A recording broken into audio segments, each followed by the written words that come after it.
आइए बच्चों, हम लोग प्रश्नावली 4.4 के क्वेश्चन सॉल्व करते हैं।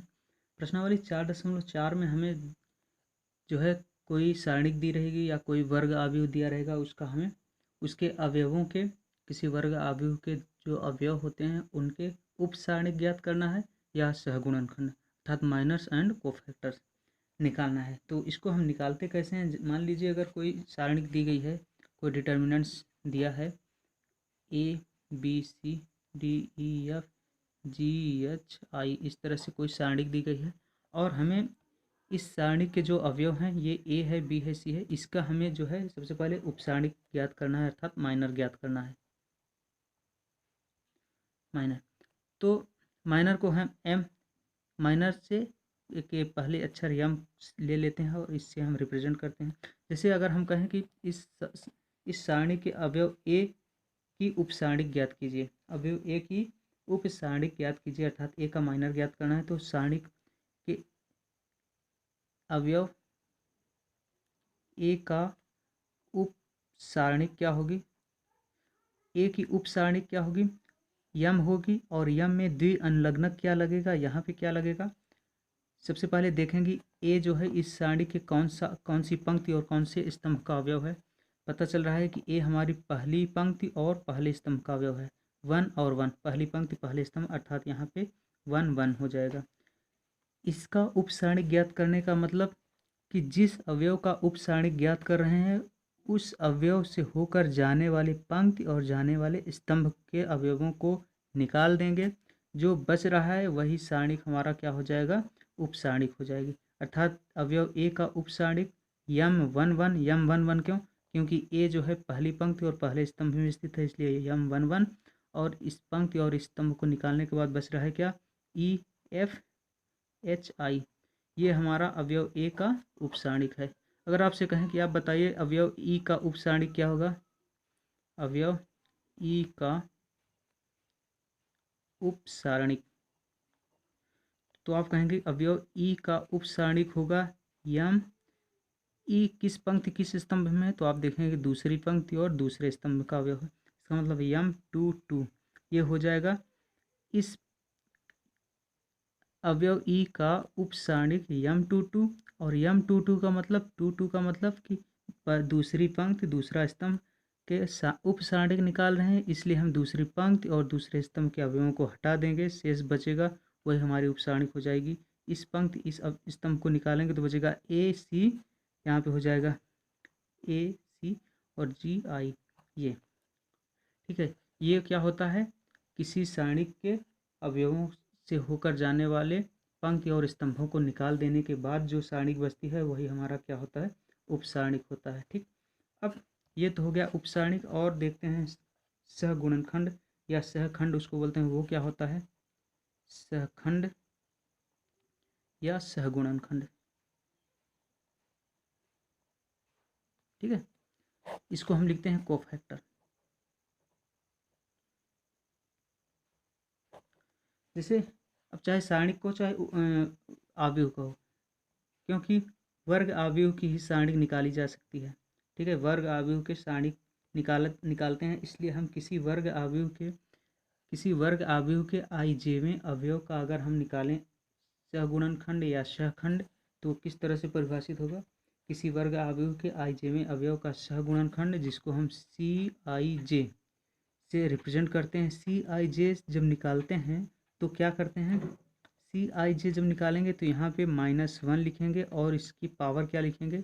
जिस पंक्ति का है और जिस स्तंभ का है उस पंक्ति की संख्या अर्थात आई और स्तंभ का संख्या अर्थात जे, ये और इस अवयव का उपसारणिक लिख देते हैं अर्थात सी एम आई जे। ये हमारा क्या होता है? सहगुणनखंड या सहखंड। जैसे अगर हम कहें कि एक सारणिक एक आव्यूह दिया गया है, आव्यूह ए, ये क्या है?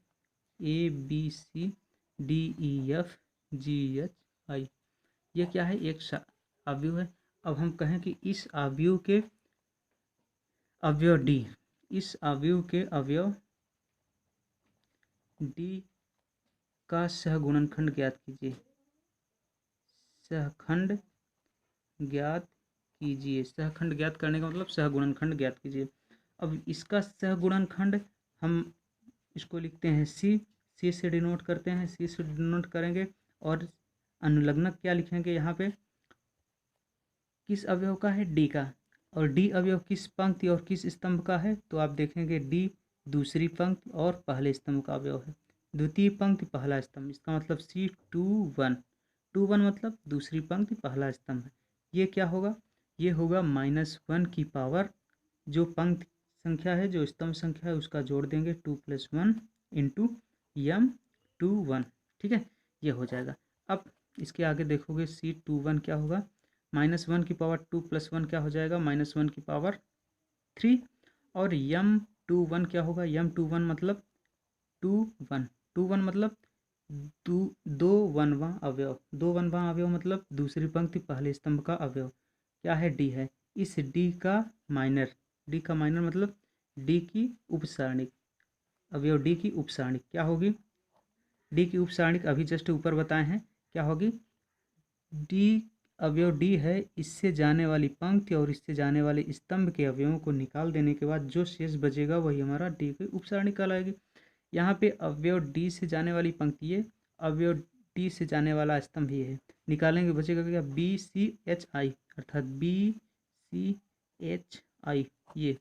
अब इसको सॉल्व कर दीजिए, यहाँ -1 की पावर 3 मतलब -1, ठीक, गुणे बी और BCHI ये द्वितीय कोटि की क्या हो गई, सारणिक हो गई।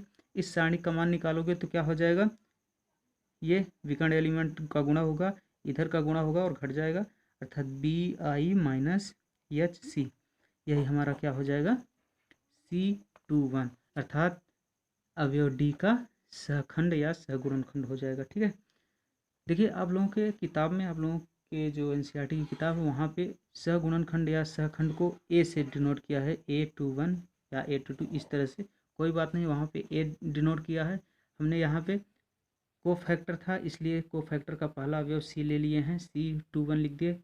आपको जो मर्जी चाहे ए लिखें चाहे 2 लिखें सी लिखें, सब एक ही बात है, बस डिनोट करने का तरीका अलग है। ठीक है, जैसे अगर हम कहें कि एक अवयव दिया है ए, अवयव है 1 2 3 4 5 6 7 8 9, ठीक है, ये अवयव है। और हम कहें इस अवयव के अवयव 9 का उपसारणिक और सहगुणनखंड ज्ञात कीजिए।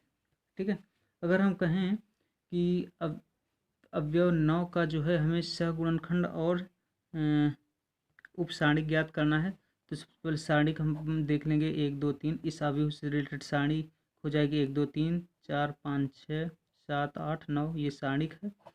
इस अवयव के अवयव 9 का हमें उपसारणिक निकालना है, तो लिखेंगे कि आप कि अवयव 9 का उपसारणिक क्या होगी, 9 की उपसारणिक क्या होगी, इसको हम यम सफिक्स क्या इसके हम यहाँ पे क्या लगाएंगे, अनुलग्नक क्या लगाएंगे, 9 हमारा तीसरी पंक्ति और तीसरे स्तंभ का अवयव है, इसका मतलब M33 लिखेंगे। M33 हमारा क्या होगा, ये पंक्ति ये स्तंभ निकाल देने के बाद जो बच रहा है वही हो जाएगा, अर्थात 1 2 4 5। ठीक, सॉल्व करेंगे, ये हो जाएगा हमारा 5 1 5 -4 दूनी 8, क्या हो गया -3। ठीक, अब ये तो हो गया अवयव 9 का उपसारणिक। अब हमें निकालना है अवयव 9 का सहगुणनखंड, इसलिए 9 का सहगुणनखंड क्या होगा, सहगुणनखंड हम C33 लिखेंगे, 9 है इसका मतलब तीसरी पंक्ति तीसरे स्तंभ 33, ये क्या होगा -1 की पावर 3 + 3 इंटू M33, ये क्या हो जाएगा -1 की पावर 3 3 6, अर्थात -1 की पावर 6 का मतलब ये धन में आ जाएगा 1 इंटू M33 क्या होता है -3, इसका मतलब -3 बराबर क्या हो जाएगा -3, ये हमारा क्या होगा अवयव 9 का सहगुणनखंड -3, ये आंसर आ गया।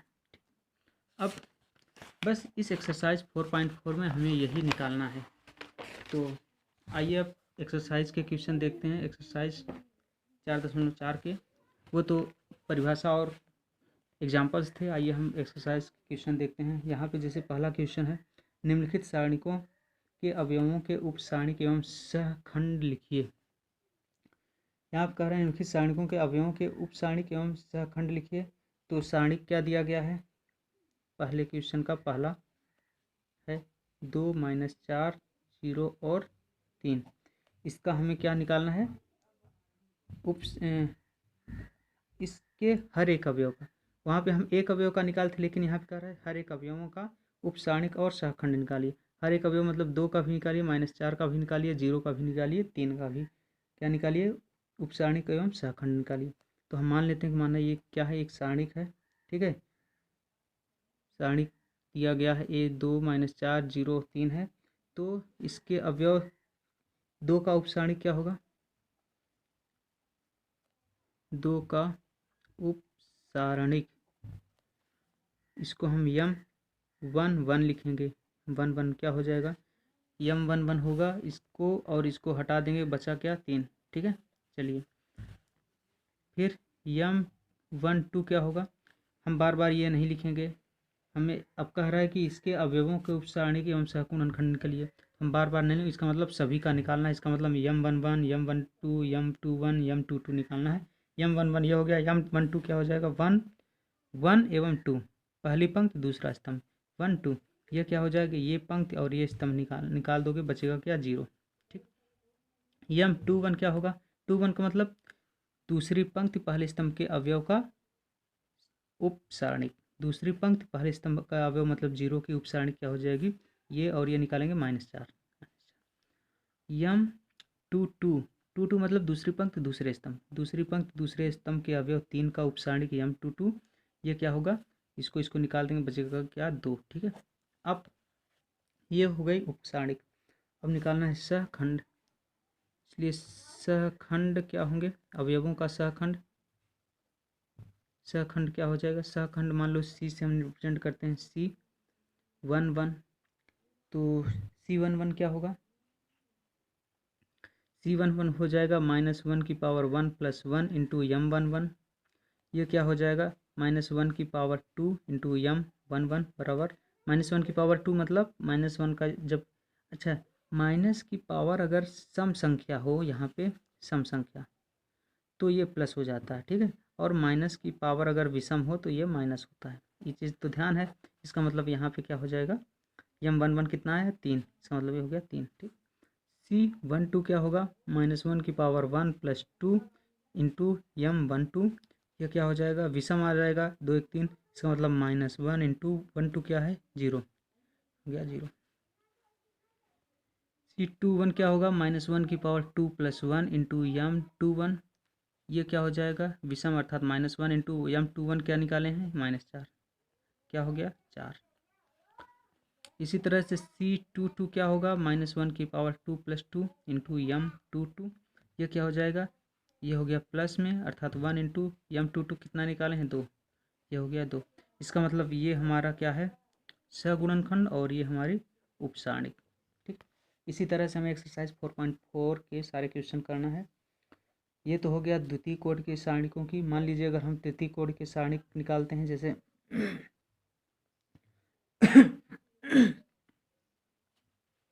जैसे दिया है क्वेश्चन नंबर 1 का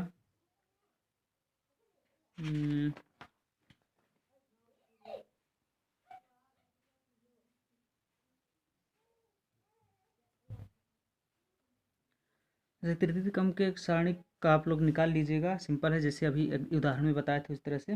जैसे क्वेश्चन नंबर 3 कह रहा है दूसरी पंक्ति के अवयवों के सहखंडों का प्रयोग करके सारणिक का मान ज्ञात कीजिए, ठीक है।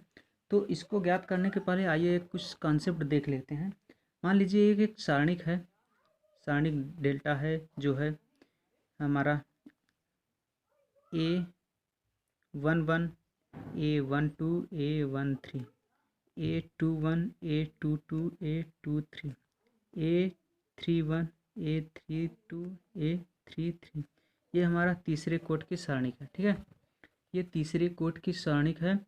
तो इस सारणिक का जब हम मान निकालते हैं, तो तीसरे कोट की सारणिक का मान निकालने के लिए हम किसी भी पंक्ति R1 R2 R3 या किसी स्तंभ C1 C2 C3 के अनुदिश क्या करते हैं, प्रसार करते हैं। तो किसी भी पंक्ति के अनुदिश या किसी भी स्तंभ के अनुदिश प्रसार करके सारणिक का मान निकालोगे तो हर एक सिचुएशन में, हर एक कंडीशन में सारणिक का मान बराबर मिलता है। ठीक है, मान बदलता नहीं है। इसका मतलब अगर हम R1 के अनुदिश प्रसार करें इस सारणिक का, तो R1 के अनुदिश प्रसार करने पर क्या होगा, हमें क्या मिलेगा, सारणिक का मान मिलेगा। सारणिक का मान क्या होगा, R1 के अनुदिश हम प्रसार कैसे करते हैं, हम आपको बताए थे कि यहाँ प्लस शुरू करते हैं, plus minus plus minus plus minus plus minus plus, इस तरह से बताए थे किस तरह से हम क्या लेते हैं, चिन्ह लेते हैं। और तो ये चिन्ह लेने का उस समय नहीं बताए थे, कारण नहीं बताए थे किस वजह से ये चिन्ह इस तरह से लिया जाता है, plus minus plus minus plus minus plus क्यों लिया जाता है। तो ये कारण यहाँ पे आप लोग जान लीजिए कि जैसे आप लोग सहगुणनखंड ज्ञात किए थे, सहगुणनखंड ज्ञात करने के लिए अगर हम कहें आपसे C11 निकालिए, तो वहाँ पे आप किए थे -1 की पावर 1 + 1। C11 मतलब A11 का कोफैक्टर सहगुणनखंड, A11 का कोफैक्टर C11, A12 का कोफैक्टर C12, इस तरह से। अब यहाँ पे हम किए थे C11 मतलब -1 की पावर 1 + 1, तो सेम यही चीज़ यहाँ पे है। यहाँ पे -1 की पावर 1 + 1 करेंगे, अर्थात पहली पंक्ति पहला स्तंभ, तो यहाँ पे प्लस आएगा। यहाँ पे -1 की पावर 1 + 2 करेंगे तो विषम हो जाएगा, माइनस में आ जाएगा। यहाँ पे 2 + 3 क्या हो जाए, यहाँ पे 1 धन 3 4 हो जाएगा, सम हो जाएगा, यहाँ पे प्लस आया। इसी तरह से अगर हम कहें C21 मतलब ये वाला, यहाँ पे क्या होगा, -1 की पावर 2 + 1, अर्थात ये माइनस में आया था, अर्थात यहाँ पे माइनस। अगर हम कहें C22, इसका मतलब -1 की पावर 2 + 2, 22 मतलब ये यहाँ पे और ये, अर्थात ये वाला, तो यहाँ पे प्लस आया था, तो इसका मतलब -1 की पावर 2 + 2 अर्थात 4, ये प्लस। तो ये कॉन्सेप्ट था यहाँ पे plus minus plus minus plus minus plus ये सब लेने का, ये साइन लेने का। ठीक है, तो अब यहाँ पे देखिए, अगर हम R1 के अनुदिश प्रसार करेंगे, तो R1 के अनुदिश अगर प्रसार करते हैं तो हम लिखते हैं इसका एलिमेंट्स A11 इंटू क्या लिखते हैं, ये लिखते हैं, और इसके पहले चिन्ह क्या लगाते हैं, प्लस। चलिए ठीक है, प्लस लगा दिए। ठीक, अगर ये न लिखें तो हम यहाँ पे इसी तरह से सेम लिखें, -1 की पावर 1 + 1, तो सारणिक हमारी क्या हो जाए, सारणिक का मान -1 की पावर 1 + 1 इंटू A11 इंटू, अब इसको और इसको छोड़ के जो शेष सारणिक बच रही इसको लिखते हैं A22 A23 A32 A33, ये लिखते हैं।